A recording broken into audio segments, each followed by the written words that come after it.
La crise de 2008. C'est d'abord une crise financière qui se transforme en crise économique généralisée.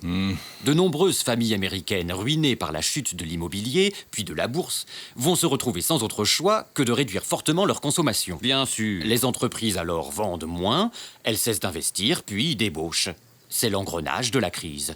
Plus le chômage augmente, moins les gens dépensent, et ainsi de suite. Et la responsabilité des institutions. Qu'en faites-vous, mon cher Keynes? S'il y a crise immobilière, c'est qu'au milieu des années 2000, la Fed, la Banque centrale américaine, a trop fortement baissé ses taux d'intérêt. De nombreux ménages modestes ont pu alors s'endetter lourdement pour acheter leur maison, créant une belle bulle. Et en éclatant, elle a déclenché la crise financière. Votre théorie, on la connaît, mon cher Friedman. Non. Tout est de la faute de cet État qui provoque les crises en venant perturber le libre marché.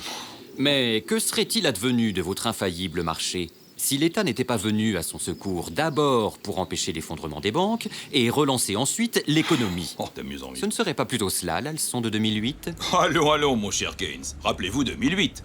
Quand les autorités américaines ont laissé s'effondrer les Lehman Brothers pour faire un exemple, ont-elles dit, elles ont plutôt déclenché la panique. Ah. Les banques ont cessé de prêter, ce qui a entraîné la chute de la consommation et de l'investissement. Ah ouais. Alors, pompier l'État, ce ne serait pas plutôt lui l'incendiaire?